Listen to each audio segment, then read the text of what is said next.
Okay so ये students, आज के सेशन में हम लोग पढ़ाई करने वाले हैं बच्चों मॉलिक्युलरिटी पे। तो बहुत ध्यान से पूरा सेशन देखना एंड अपनी कॉपी में इसे लिखना ताकि आपको मॉलिक्युलरिटी क्या है बहुत ही अच्छे तरीके से क्लियर हो सके। चलो बच्चों शुरुआत करते हैं मॉलिक्युलरिटी में। सबसे पहले मॉलिक्युलरिटी पढ़ने से पहले मैं एक चीज बताना चाहूंगा। मॉलिक्युलरिटी जो होती है वो बहुत डिफरेंट होती है ऑर्डर ऑफ रिएक्शन से। ऑर्डर ऑफ रिएक्शन से ये काफी ज्यादा डिफरेंट होती है, तो ध्यान रखना। बहुत सारे बच्चे यहाँ पे गलती करते हैं। जो ऑर्डर ऑफ रिएक्शन होता है वो डिफरेंट चीज है, मॉलिक्युलरिटी जो होता है वो डिफरेंट चीज है। ये दोनों के दोनों एकदम डिफरेंट चीजें हैं, उसे ध्यान रखना। तो शुरुआत करते हैं मॉलिक्युलरिटी होता क्या है। तो किसी भी एलिमेंट्री रिएक्शन में, किसी भी एलिमेंट्री रिएक्शन में,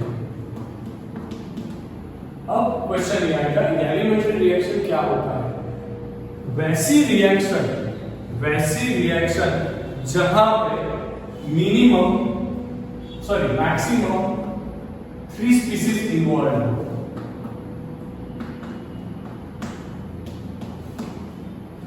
मैक्सिमम कितनी स्पीसीज इन्वॉल्व होगी बच्चों? वहां पे मैक्सिमम 3 स्पीसीज इन्वॉल्व हो, उस टाइप की रिएक्शन को एलिमेंट्री रिएक्शन बोला जाता है। And it completes in one step.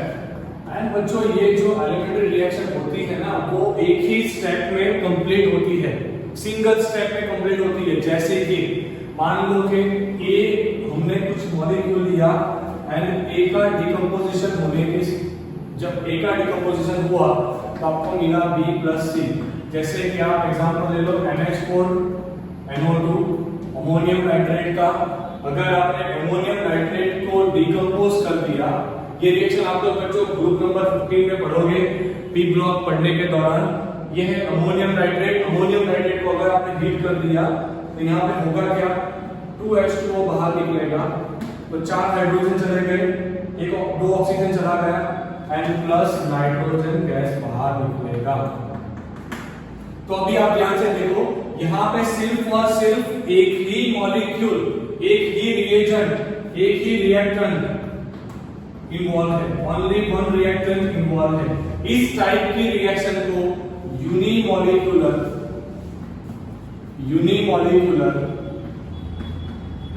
Reaction बोला जाता है। इस टाइप की रिएक्शन को क्या बोला जाता है बच्चों? Unimolecular reaction.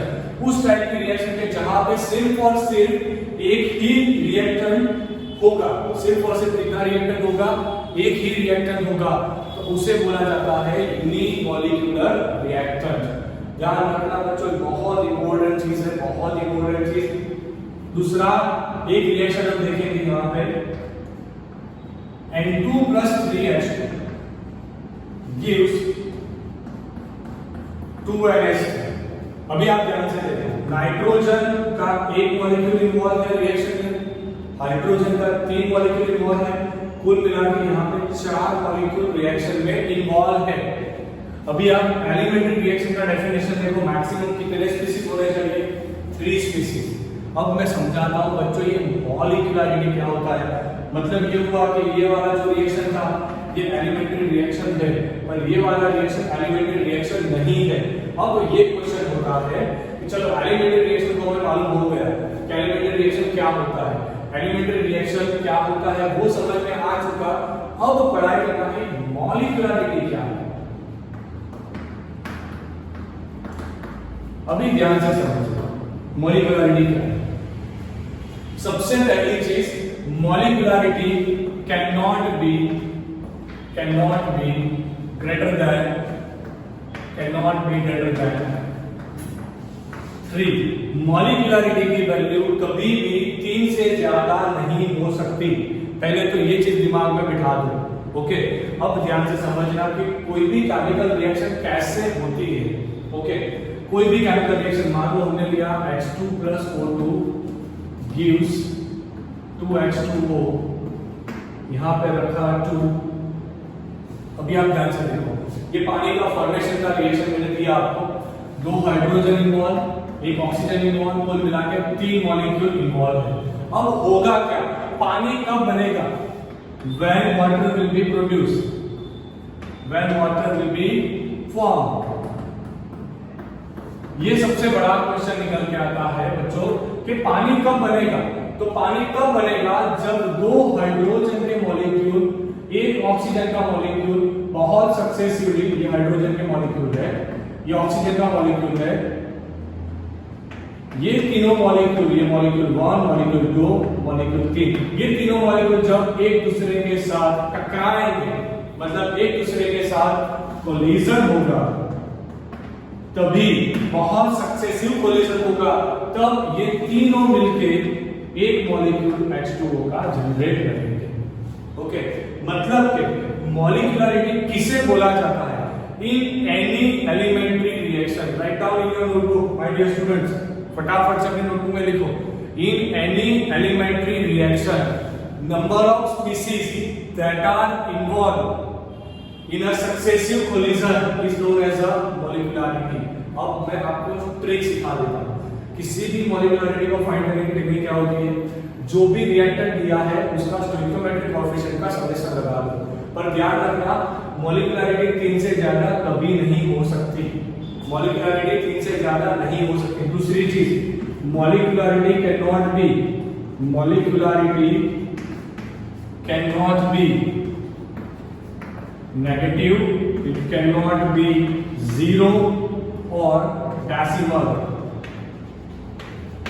मतलब क्या हुआ, कभी आप मतलब बहुत ध्यान से देखो ना, मैंने बोला मॉलिक्यूलरिटी 0, इसका मतलब क्या हुआ बच्चों, इसका मतलब ये हुआ कि रिएक्टेंट इन्वॉल्व ही नहीं है। अगर रिएक्टेंट इन्वॉल्व नहीं होंगे तो प्रोडक्ट कैसा बनेगा, प्रोडक्ट फॉर्मेशन उस कंडीशन में पॉसिबल नहीं हो पाएगा।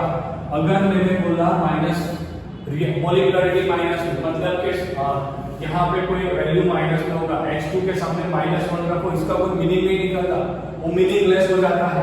अब डेसिमल की बात करो, तभी ऐसा नहीं होता कि भाई ये पूरा हाइड्रोजन है, ये उसका आधा हाइड्रोजन है, कि भाई ये आधा हाइड्रोजन जाके टकराएगा, ऐसा पॉसिबल कभी नहीं होता। मतलब कि मॉलिक्यूलरिटी का वैल्यू कभी डेसिमल में नहीं आएगा, कभी 0 नहीं आएगा, कभी नेगेटिव नहीं आएगा। समझ गए आप लोग। ओके, कोई आपसे पूछे कि ये हैबर प्रोसेस का मॉलिक्यूलरिटी ढूंढ के बताओ, इसके केस में मॉलिक्यूलरिटी को ढूंढ के बताओ, आपको ऐसा क्वेश्चन दिया जाए तो आप क्या करोगे। सबसे पहले तो हाँ, बहुत अच्छे, सब हमारे सुपरमैन हैं, उन लोगों ने क्या किया, इसका मॉलिक्यूलरिटी का वैल्यू लिखा, इसका 1, इसका 3, इसके 1 मॉलिक्यूल इन्वॉल्व थे, इसके 3, कुल मिला के 4। बहुत बढ़िया बच्चों, बढ़िया आंसर रॉन्ग है। क्यों रॉन्ग है, क्योंकि molecularity can not be greater than 3। So in this case you will write molecularity can not be defined, can not be defined. मतलब के बच्चों आप लोग ये दी गई रिएक्शन में मॉलिक्यूलरिटी को डिफाइन नहीं कर सकते। दिमाग में गया, अच्छे से दिमाग में गया। ओके, तो पूरा कंसेप्ट आपको क्या समझाता है, मॉलिक्यूलरिटी बेसिकली दे दिया बच्चों।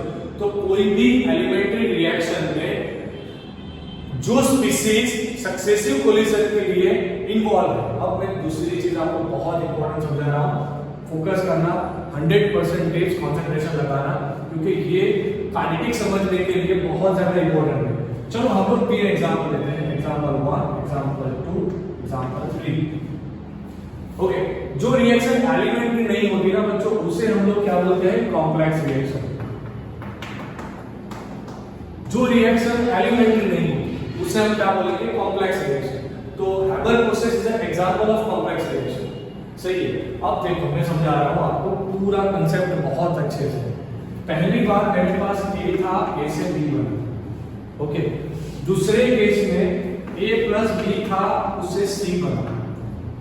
तीसरे केस में मेरे पास A का 2 मॉलिक्यूल, B का 2 मॉलिक्यूल एंड मुझे कुछ प्रोडक्ट मिला। Okay, done. अभी आप लोग ये तीनों के तीनों एग्जाम्पल बहुत अच्छे से समझ लेना। कहीं से भी आपको एमसीक्यू दिए जाए, कहीं से भी कोई भी शॉर्ट क्वेश्चन पूछा जाएगा, आप बहुत अच्छे से कर पाओगे। यहाँ पे ध्यान से देखो, मान लीजिए कि A नाम का कोई रिएजेंट है, उसे प्रोडक्ट B बनना है। अब A के साथ और कोई है ही नहीं, अगर उसके साथ और कोई नहीं है तो वो मैटर ही नहीं करेगा कि वो कितने टाइम में प्रोडक्ट में कन्वर्ट हुआ।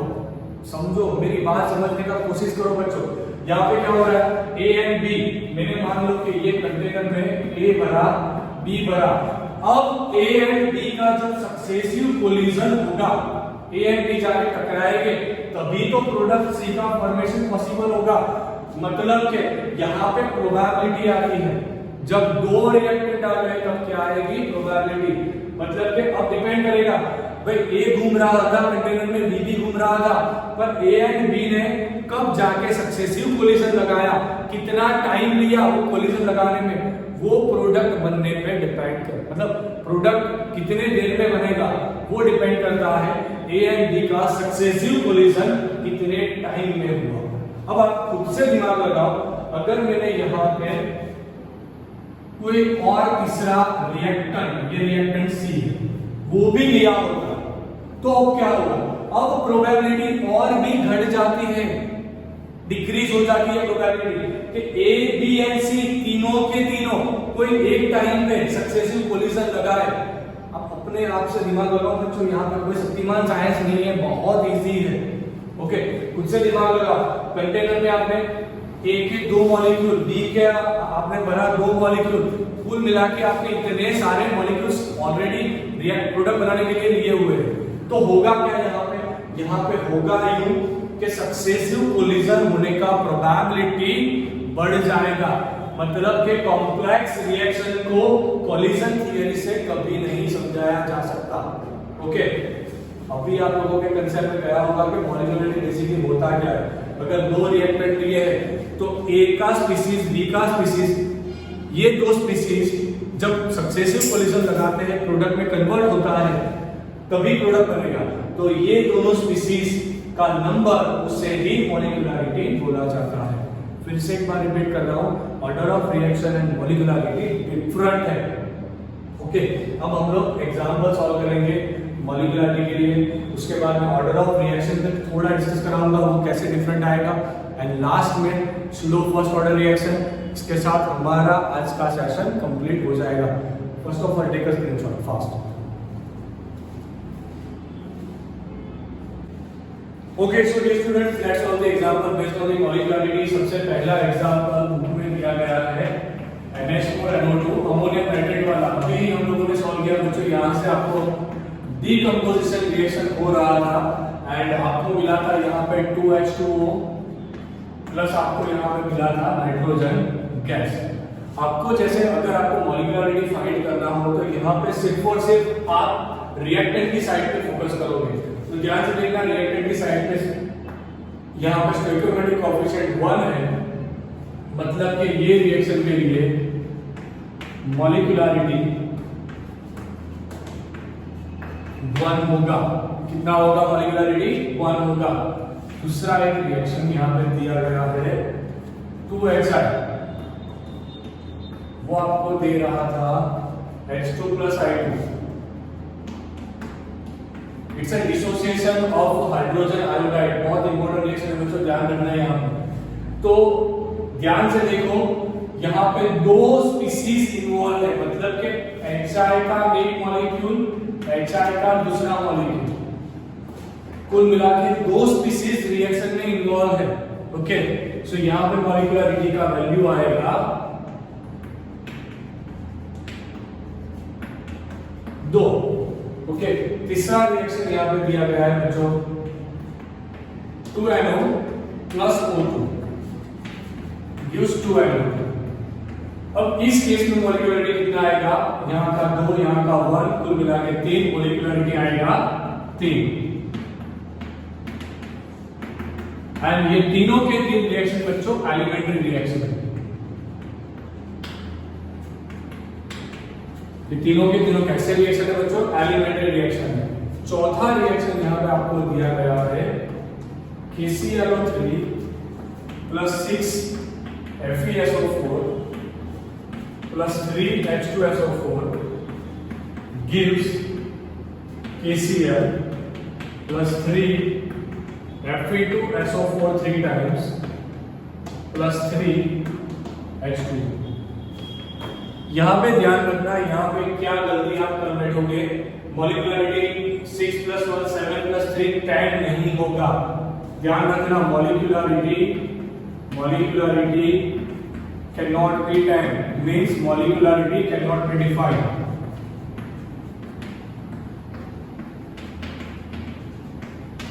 अब जब बात आती है, ये सब मॉलिक्युलरिटी की बात हो गई, इसका मतलब ये हुआ कि मॉलिक्युलरिटी आप थ्योरी से निकाल सकते हो।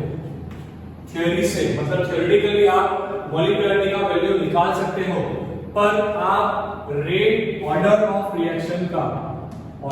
रिएक्शन को कभी भी थ्योरेटिकली नहीं निकाल सकते।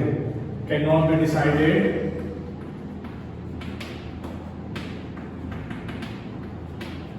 Bye theory. वो सिर्फ और सिर्फ आपको प्रैक्टिकल की मदद से ही मिलेगा। तो ये चीज ध्यान रखना, देखो छोटी छोटी चीजें पर बहुत ज्यादा इंपॉर्टेंट है ये, क्लियर। तो ये हुई सबसे इंपॉर्टेंट मॉलिक्युलरिटी की बात। अब जब बात आ रही है मॉलिक्युलरिटी की, तो आप ध्यान रखना, ये हो गया बच्चों यूनिमॉलिक्यूलर रिएक्शन, ये हो गया बायमॉलिक्यूलर रिएक्शन, ये हो गया ट्राइमॉलिक्यूलर रिएक्शन, एंड ये हो गया कॉम्प्लेक्स रिएक्शन। ओके, अब बहुत इंपॉर्टेंट चीज आप लोगों को समझनी है, वो है RDS, मतलब के रेट डिटरमाइनिंग स्टेप। तो ध्यान रखना, जो स्टेप सबसे स्लो होता है, slowest step is rate determining step. जो सबसे स्लो स्टेप होगा वही रेट डिटरमाइनिंग स्टेप होगा। ये मैंने आपको SN1 पढ़ाते वक्त अच्छे से समझा दिया था, एंड इसके बारे में डिटेल डिस्कशन 45 पढ़ते वक्त भी करेंगे।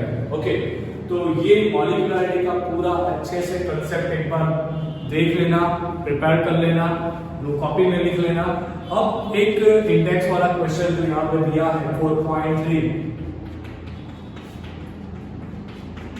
वो आपको सॉल्व करवा रहा हूं, तो ध्यान से देखना।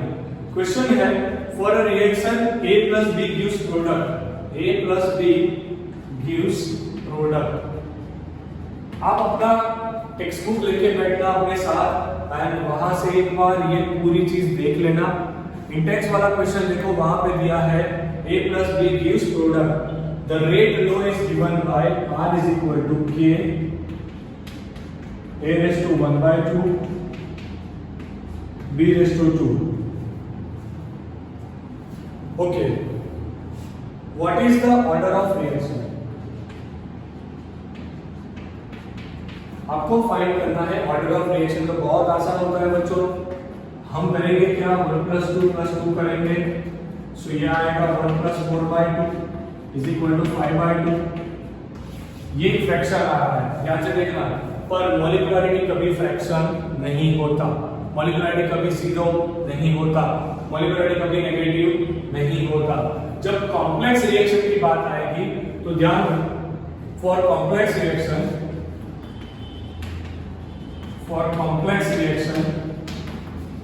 RDS will decide molecularity and order of reaction। पर कॉम्प्लेक्स रिएक्शन के केस में मॉलिक्युलरिटी को कैसे ढूंढना है, ये हमारे सिलेबस में है ही नहीं। तो आप इतना कंप्लीटली रेडी करो, रिवीजन करो, भूलना मत। And last portion of the lecture में पढ़ाने जा रहा हूँ, जो काफी ज्यादा इंपॉर्टेंट है, वहां से क्वेश्चंस बहुत बार पूछे गए हैं, जो है सूडो फर्स्ट ऑर्डर रिएक्शन। तो फटाफट से इसको स्क्रीनशॉट ले लो, इसको कॉपी में लिखो, एंड नया पोर्शन, लास्ट पोर्शन पे चलते हैं। चलो फटाफट से।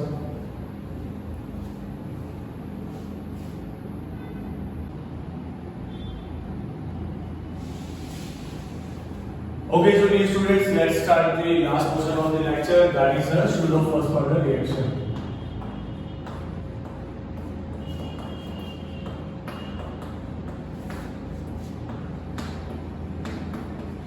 Let's start the most important theory from this chapter, that is the Pseudo first order reaction. Concept बहुत इजी है, बहुत ज्यादा आसान कंसेप्ट। अगर आपके दिमाग में चला गया तो पूरा काइनेटिक्स में से कुछ ऐसा नहीं रहेगा। बहुत सारे बच्चों को काइनेटिक्स पढ़ते वक्त सूडो फर्स्ट ऑर्डर याद नहीं रहता। देखो इसमें कुछ डरने वाली चीज है ही नहीं, टेक्स्ट बुक के हिसाब से चलते हैं, बहुत इजी वाला थियरी कराया है टेक्स्ट बुक में। सूडो फर्स्ट ऑर्डर रिएक्शन मतलब के जो लगता है फर्स्ट ऑर्डर जैसा, सूडो फर्स्ट जो फर्स्ट ऑर्डर नहीं है पर उसे हम फर्स्ट ऑर्डर कंसीडर कर लेते हैं। ओके, तो एक रिएक्शन में आपको दिखा रहा हूं, hydrolysis of ester.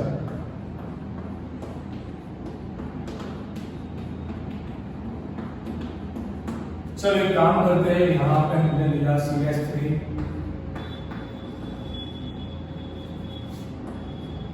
CH3 CH3 methyl acetate. अब हमने बच्चों मिथाइल एसीटेट को हाइड्रोलाइज करवाया। अब जब हम हाइड्रोलाइज करवाएंगे मतलब हम H2O का प्रेजेंस रखेंगे। जब हाइड्रोलाइसिस करवाते हैं तो H2O का प्रेजेंस रखते हैं, वो चीज ध्यान रखना। तो यहाँ पे आपको मिलेगा CH3COOH एसिटिक एसिड प्लस आपको यहाँ पे मिलेगा CH3OH मिथेनॉल। ये दो चीज आपको मिलेगी जो बहुत ज्यादा इंपॉर्टेंट है। अब यहाँ पे ध्यान रखना, मिथाइल एसीटेट और यहाँ पे मैं लिखूंगा शुरुआत में CH3COO CH3 एंड H2O। तो at the initial time, initial मतलब जब मैंने रिएक्शन शुरुआत की, इनिशियल टाइम हम कंसीडर करेंगे बच्चों T = 0। शुरुआत में मान लीजिए ये था 1 मोलर, ये था 10 मोलर, क्योंकि ये चीज तो कंफर्म है कि एस्टर का हाइड्रोलिसिस करते हो तब पानी तो ज्यादा ही रखोगे, कम पानी से इसका हाइड्रोलिसिस पॉसिबल नहीं हो पाएगा। ओके, तो आप हाइड्रोलिसिस करवाने के लिए पानी बहुत ज्यादा यूज करोगे, हो गया। अब प्रोडक्ट की भी बात कर लेते हैं। यहाँ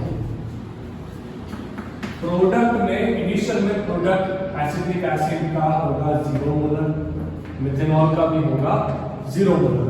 और जब थोड़ा टाइम निकला मतलब कि एट T T टाइम की बात कर लेते हैं, तब इसका कॉन्सेंट्रेशन 0 मोलर हो गया, इसका कॉन्सेंट्रेशन 9 मोलर बचा होगा। 9 मोलर बचा होगा क्योंकि इसके 1 मोल के सामने इसका 1 मोल ही यूज हो सकता था। क्लियर?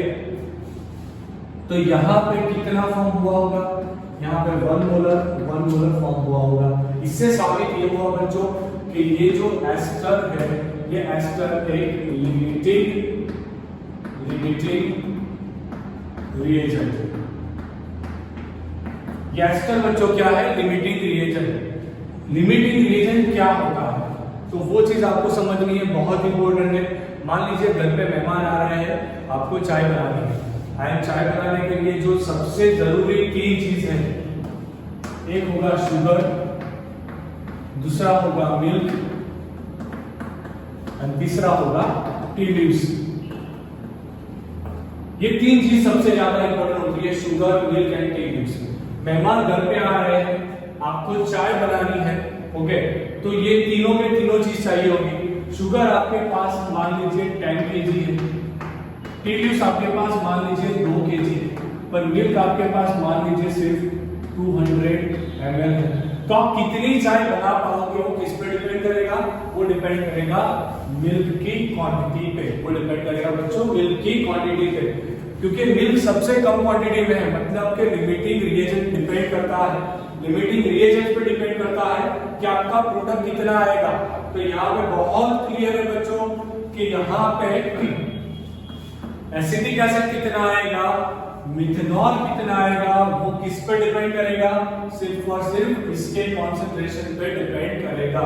मतलब कि अगर आपने यहाँ पे लिखा होगा rate of reaction is equal to K, यहाँ पे आप लिखते मान लो मैं लिख रहा हूँ K डैश CH3COOH, यहाँ पे हम लिख रहे हैं H2O।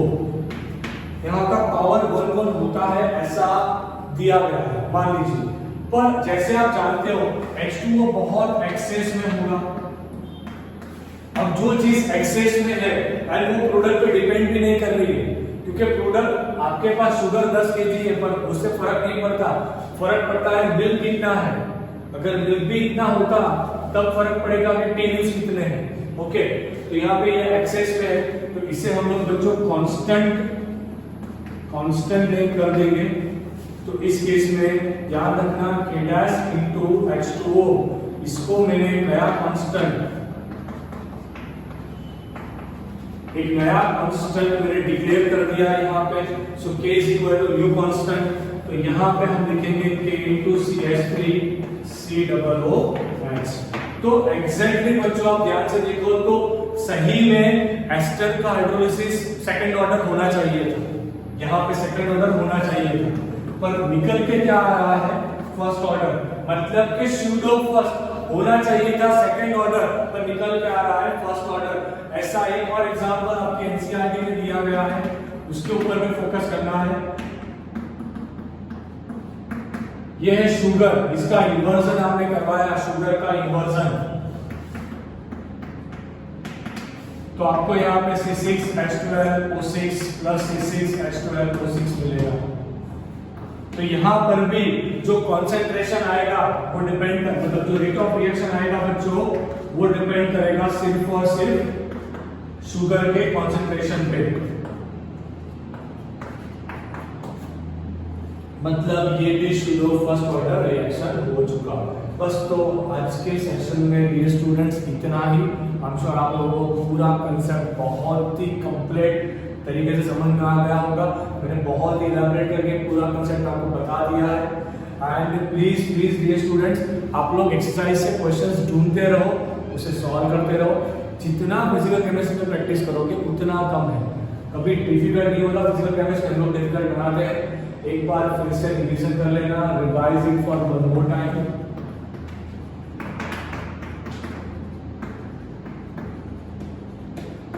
बस ये सबसे इम्पोर्टेंट है, एक बार और रिवीजन कर लेना। Okay, so dear students, thank you for watching this video. Don't forget to like, share and comment this video. Thank you. Take a screenshot fast.